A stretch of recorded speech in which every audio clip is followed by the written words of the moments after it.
Ayan, may nabili akong puso ng saging dumaan dito. Hindi ako marunong magluto nito. First time ko magluto pero noon sa probinsya nakakain na ako nito. Ngayon tinanong ko yung yung naglako kung paano lutuin. Tinuruan naman niya ako. Subukan ko yung niya, yung sinabi niya kung okay ba. Ngayon tatanggalin ko yung ito. Tapos ito itatabi ko to. Akin lang naman, nakita ko lang din naman to sa ibang video. Sa mga Chinese video ata yun, ibibilad pagkatapos, kunwari, mag-adobo ka, may magagamitin ka. So, meron ako natabi dito. Ayan. Ibibilad ko to, ano ko to, para pagka mag-adobo ako, may magamit. Di ba bumibili tayo ng ganito na tuyo na? Yun ang gagawin ko. So, iyan ang gagawin ko. Ito, lulutuin natin gagataan. So, titingnan ko yung sinabi nung nagtitinda na ganun daw ang gagawin para masarap. Pwede rin namang kilawin, salad or ano, pero parang type ko ngayon na magata. So, magata tayo. Alam mo ba, te? Ayan, o ka dyan. Dito na lang, ha? May kasama ka habang naisalita yung busa.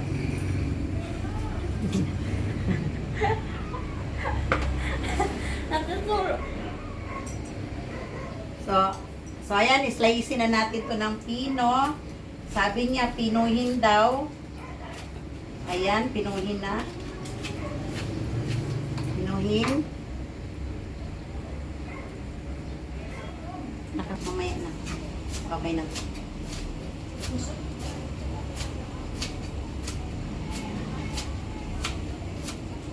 Mamaya na pagka-inanuhan natin ng okay.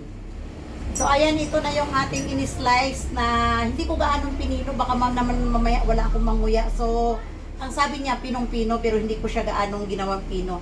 Lalagyan ko daw ng asin. Ayan, lalagyan natin ng asin. Pagkatapos daw ganunin daw sa tubig tapos pigaan daw bago daw ano sa gata.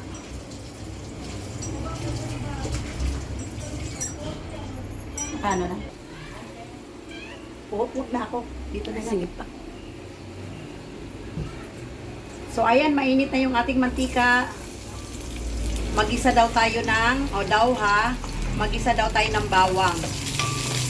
Kasi ako pinalaki lang kasi ako sa pagtitinda-tinda, kaya hindi ko alam ang pagluto talaga. Pagka may gusto akong lutuin, nagtatanong pa ako kung sinong kapitbahay na available na pwede magturo sa akin.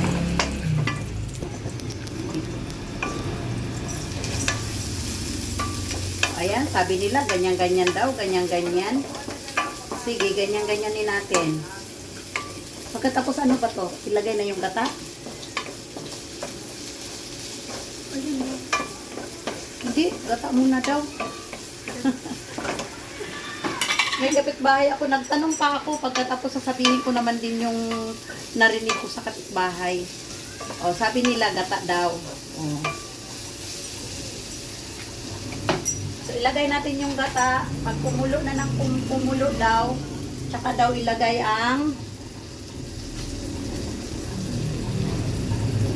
daw yung puso ng saging. Tignan natin kung anong kalabasan nitong luto ko na to.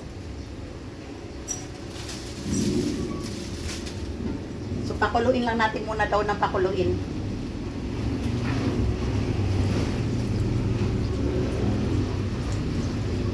Ayan, so antayin lang natin na kumulo to. Lalagyan ko lang siya ng konting paminta. Kasi ako mahilig ako sa paminta eh. Yan. Kunti lang daw, pero sabi ng kapitbahay ko marami na daw. So ayan, kumulo na yung ating gata. Ang binagtanungan ko nito is Bicol. Ganito daw ang pagluto nila sa Bicol ng ginataang gata, o hindi, ginataang puso ng saging. So, ayan, kung makita nyo, ayan, kumulo na. Ilalagay ko yung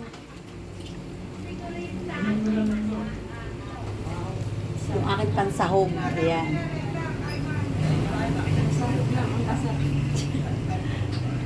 Ayan. Tapos pakuluan natin uli pagkatapos ilagay natin. Wow, ang sarap na ha. Ilagay natin yung Yan na lang. tsaka na lang natin ilagay yung puso ng saging. Ayan, kumulo na yung ating gata. Kumulo na. Ayan. So, ilagay na natin yung, ganito ang turo sa akin nung nagtitinda ha. Nagtitinda ng puso. So, sinunod ko lang siya. Pero, in fairness, masarap na siya ha. Nilagyan ko rin siya ng chicken cubes. Hindi ko alam kung anong lasa kaya kalalabasan nito. Lagyan ko siya mamaya ng sili. Naku, bumili pa ako ng sili doon sa kumare ko. Bagong pitas. Para lang dito. Kasi nga excited ako kung anong kalalabasan. Dahil first time kong nagluto nga ng ganito. So ayan, tatakpan muna natin.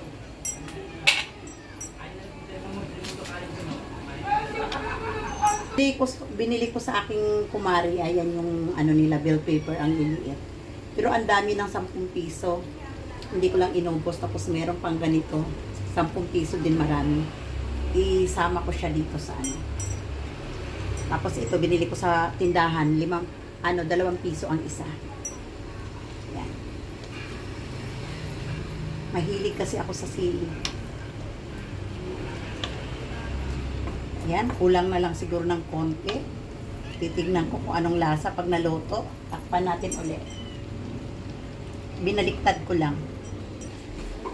So, ayan, tinikman ko siya. Medyo matabang. So, lalagyan natin siya ng konting asin. Tapos, lalagyan ko siya ng aking pangtimpla.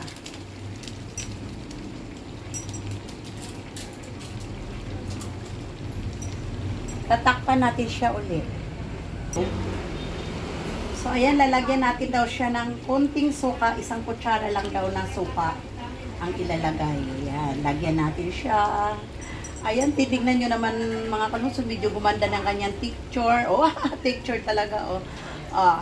Maya lang, maluluto na yan. Luto na siya, pero kailangan natin anuhin pa rin natin yung arumang-aruma na yung gata. Kailangan natin siyang, ano bang tawag nun? Parang nag-uuwili yung niya. Parang ang inyong host nag-uuwili sa pawis. So, takpan muna natin maya-maya. Go! So, ayan, haluin natin para kalalagay lang natin ng 1 kutsarang, akala mo talaga marunong talaga ang inyong host magluto. Pero, wow, pwede na akong mag-asawa, char. Ayan. Sinisibiyorum, Turkish people. So, ayan. Anuhin natin to. Marami-rami pa yung gata eh. So, sabi nila kailangan daw na medyo magmantika daw yung gata bago daw hanguin or bago iulam. Ayan, okay na siya, okay na. So, ayan, siguro pwede na to, oh. Nakatikim na ako nito luto noon, nung kabataan ko. Ngayon,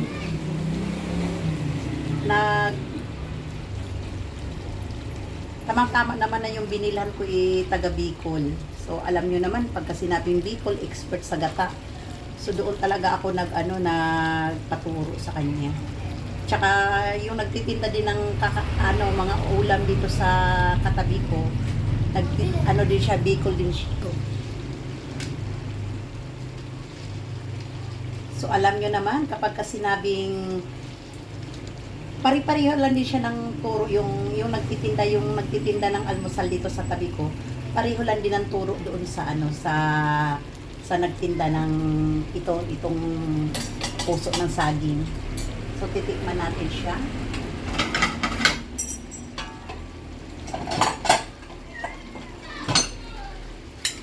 Tikman natin siya kung okay na ba siya.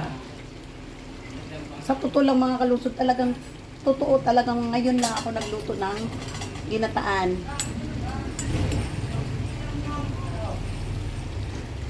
Pawis ko.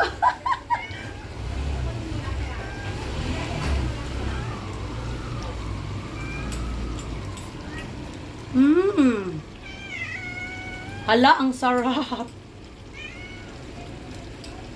Ang sarap. So yan, napakasimpleng luto lang pero talagang masarap. Pero anuhin ko pa siya, hindi ko pa siya hanguin. Anuhin ko pa siya, yung tatakpan ko pa siya para pahinaan ko yung apoy. Ayan. So ayan lang mga kalungsod ang mai-share ko at ang inyong host is sobra ng witty-witty. Bye-bye! So ayan, si Rosie my dear, siya ang nagturo sa akin yan Good kanina. morning, kalunsod. Hindi pa ako nakontento doon sa nagtinda ng puso. Teka, may daing ka na pala eh. Oo, may daing na So, yan. nilagyan, ba't konti lang na asin? O kunting asin, nilagyan ko ng kunting asin. Tikman mo siya. Hindi pa ba okay? Paano mo pa? Patuyutuin pa, hindi pa luto yung pinakagata oh. Oh, hindi pa ba luto? Okay. Perfect. Kakagutom yan Exo So ayan mga mari, mga kalungsod ko, nakapaghugas na ako. Kakain na lang ako. Ayan, nakapaghugas na ako. Ngayon, ang niluto ko na lang ang aking antayin. Pero wow, masarap na siya mga mari, mga kalungsod. Ayan na yung aking ginataang puso ng saging. Ang sarap.